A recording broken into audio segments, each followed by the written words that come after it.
Hello friends, आज नाश्त्यासाठी बनवले मी लोणी स्पंज डोसा. माझ्या ट्विन्सना खूप आवडतात. त्यासाठी घेतलं आहे मी 2.5 ग्लास तांदूळ, त्यानंतर मुगाची डाळ, अर्धा ग्लास मुगाची डाळ, नंतर उडदाची डाळ अर्धा ग्लास,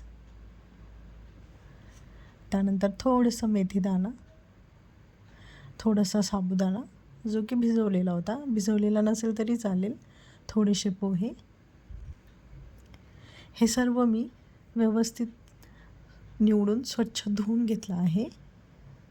3 ते 4 पाण्याने स्वच्छ धुवून घेतलं आहे मी.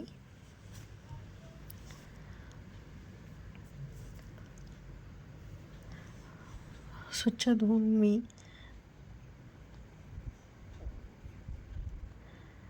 हे पहा, यामध्ये आता मी पाणी टाकून हे 5 ते 6 तासांसाठी मी ठेवून दिलं आहे. हे तोपर्यंत छान भिजेल. आता हे भिजून झालं आहे. 5 ते 6 तासांनंतर मी हे मिक्सरमध्ये बारीक करून घेतलं आहे. आता हे रात्रभर असंच ठेवणार.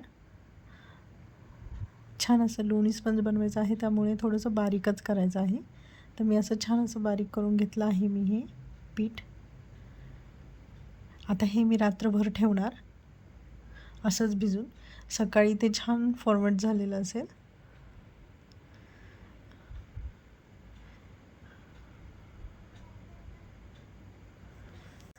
हे पहा, रात्रभर पीठ छान झालं आहे.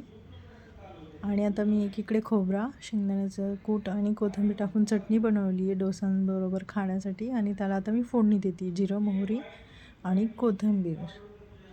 तर छान हे बघा, हे चटणीला फोडणी दिली आहे मी. छान असं झालं आहे चटणी पण टेस्टी. साधीच सिंपलच बनवली आहे, मुलांना खायची आहे. आम्हालाही साधी सिंपलच आवडते. एकीकडे आता मी डोसा बनवून घेते आहे.